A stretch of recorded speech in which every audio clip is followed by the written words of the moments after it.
اسلام کی پہلی دور میں ویر یدھاؤں کی طر پر حضرت مولا علی رضی اللہ تعالیٰ عنہ، حضرت عمر فاروق رضی اللہ تعالیٰ عنہ، امیر حمزہ اور خالد بن والد رضی اللہ تعالیٰ عنہ، ان سب کو ہم جانتے ہیں۔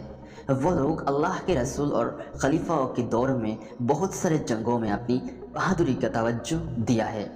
دنیا ان سب یدھاؤں کو اتہاس کی ویر یدھاؤں کے طور پر جانتی ہے۔ لیکن دوستو، اسلام کی اتہاس میں ایسے بہت سارے یدھا موجود ہیں کہ جن کی نام تک ہم نہیں جانتے، لیکن جنگ میں ان یدھاؤں نے ایسی بہادری دکھایا ہے جو الیگزینڈر اور سمراٹ نیپولین کو بھی پیچھے چھوڑ سکتا ہے۔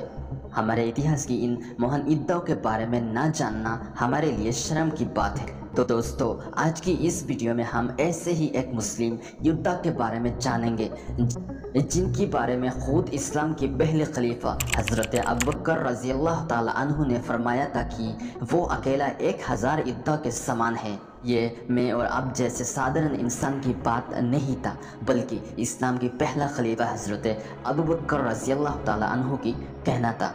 اور جن کے بارے میں خلیفہ نے یہ باتیں کہی تھی ان کا نام تھا حضرت کاکا رضی اللہ تعالیٰ عنہ، پورا نام کاکا ابن عمر رضی اللہ تعالیٰ عنہ۔ دوستو، حضرت کاکا ابن عمر رضی اللہ تعالیٰ عنہ سب سے پہلے لائم لائٹ میں آئے تھے خلیفہ ابوبکر رضی اللہ تعالیٰ عنہ کی شاشن کال میں۔ اللہ کے رسول حضرت محمد مصطفیٰ صلی اللہ علیہ وسلم کی وفات کے بعد اسلام کے خلاف بہت ہی زیادہ سازشیں ہونے لگی تھی، اور اس آگ میں سب سے زیادہ پیٹرول ڈالا تھا کچھ فرضی نبیوں نے۔ لیکن اسلام کے خلیفہ حضرت ابوبکر رضی اللہ تعالیٰ عنہ نے ان فرضی نبیوں کو بہت ہی سخت طریقے سے روکا تھا، اور اس سازش کی آگ کو ختم کرنے کے لیے خلیفہ ابوبکر رضی اللہ تعالیٰ عنہ کی مین ہتھیار تھے حضرت خالد بن والد رضی اللہ تعالیٰ عنہ، جن کو خود اللہ کے نبی نے سیف اللہ لقب دیا تھا۔ سیف اللہ یعنی اللہ کا تلوار۔ حضرت خالد بن والد ان کی بہادری اور طاقت کے بل بوتے پر ایک کے بعد ایک اسلام کے دشمنوں کو قتل کیے تھے۔ وہاں تک خالد بن والد کو اتنا پریشانی نہیں ہوا تھا، کو زیادہ پریشانی تب ہوئی تھی جب خلیفہ نے ان کو حکم دیا تھا کہ پرشین امپائر کو اسلام کی جھنڈا تلے لے آؤ۔ یہ بات بولنے میں جتنا آسان لگتا ہے لیکن کرنے میں اتنا آسان نہیں تھا۔ آج کے دور میں یو ایس اور رشیا جیسے دنیا کی 2 طاقتور دیش ہے۔ اس دور میں پرشین اور رومن امپائر بھی بالکل ایسے ہی تھا۔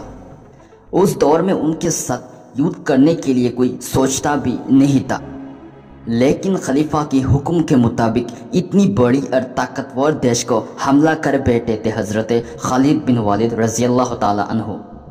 12 ہجری 633 AD خالد بن والد پرشین امپائر کے اندر عراق کی ایک شہر، جس شہر کا نام تھا ہیرا، اس جگہ پر مسلمان اور پرشین امپائر کی جنگجوؤں میں اور جنگ کے ہتھیاروں میں اتنا فرق تھا کہ حضرت خالد بن والد نے بہت ہی جلد ایکسٹرا سپاہیوں کو بھیجنے کے لیے مدینے میں ایک خط لکھا تھا۔ اس خط میں انہوں نے لکھا کہ سپاہی اگر جلدی نہیں آئے تو مسلمانوں کی جیت ناممکن ہے۔ حضرت کاکا رضی اللہ تعالیٰ عنہ، جن کی بات ہم نے شروع میں کیا تھا، کاکا رضی اللہ تعالیٰ عنہ تب مدینے میں ہی تھے۔ خالد کی خط پڑھنے کے بعد خلیفہ فوراً کاکا رضی اللہ تعالیٰ عنہ کو بلایا اور جلد ہی ہیرے شہر کی طرف جانے کے لیے بولا۔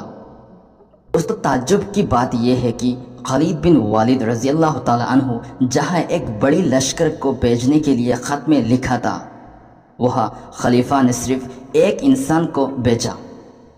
خلیفہ کے قریبی لوگ یہ دیکھ کر تعجب رہ گئے اور ادھر ادھر کی باتیں کرنے لگے۔ خلیفہ نے اپنے لوگوں کو فرمایا کہ میں جو یودھا بھیج رہا ہوں وہ اکیلا 1000 لشکر کی برابر ہے۔ وہ جس لشکر میں شامل ہوگا وہ لشکر کبھی نہیں ہارے گا۔ اور یہی بات خلیفہ نے خط میں لکھ کر کاکا رضی اللہ تعالیٰ عنہ کی ہاتھوں میں دیا اور فرمایا کہ ہیرا شہر جا کر سب سے پہلے یہ خط خالد بن والد کے ہاتھوں میں دینا۔ حضرت خالد بن والد کی لشکر میں شامل ہونے کے لیے گھوڑے میں سوار ہو کر ہیرا شہر کی طرف روانہ ہوئے کاکا ابن عمر رضی اللہ تعالیٰ عنہ۔ کاکا رضی اللہ تعالیٰ عنہ جب خالد کے قریب گئے تب خالد نے ان کو اکیلا دیکھ کر تھوڑا پریشان ہو گئے۔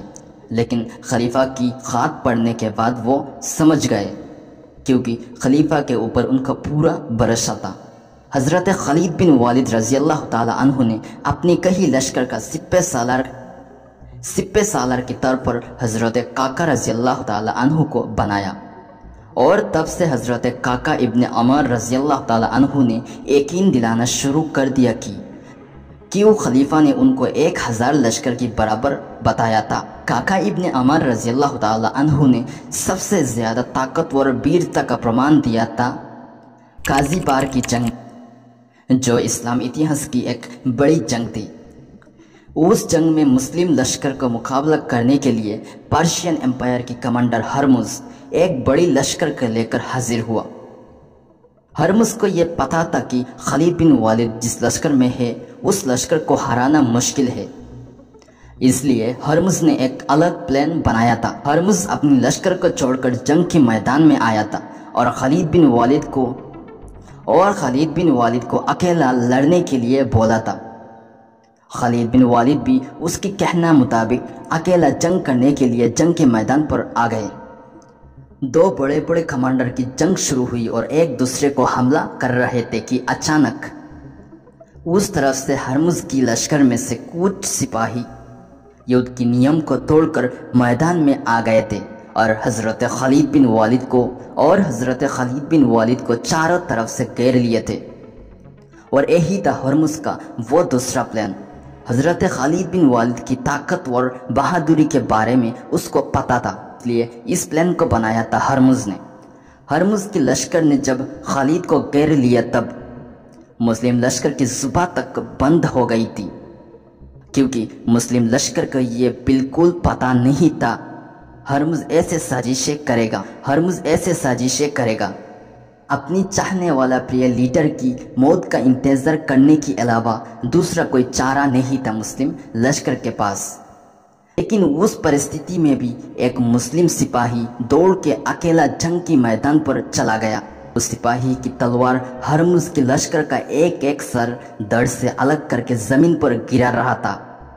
نیم توڑنے والے سارے ہرمز لشکر کی ایک ایک سپاہی کو قتل کرنے کے بعد اس سپاہی نے خالد بن والد اور ہرمز کی طرف دیکھا، اور اس کے بعد فرحان خالد کی تلوار نے ہرمز کی سر دڑ سے الگ کر کے زمین پر گر، اور یہ وہی سپاہی تھے کہ جن کا نام تھا حضرت کاکا ابن عمر رضی اللہ تعالی عنہ، جن کو اسلام کی پہلا خلیفہ حضرت ابوبکر رضی اللہ تعالی عنہ نے 1000 لشکر کی برابر بتایا تھا۔ پرشین کی بیروت میں اس کے بعد جتنا جنگ ہوا تھا، سارے جنگ میں کاکا ابن عمر رضی اللہ تعالی عنہ شامل تھے، اور ساری جنگوں میں انہوں نے اپنی ویرتا کا پرمان دیا تھا، اور اس طرح حضرت خالد بن والد اور کاکا ابن عمر رضی اللہ تعالی عنہ نے پرشین امپائر کو اسلام کی جھنڈے تلے لائے تھے۔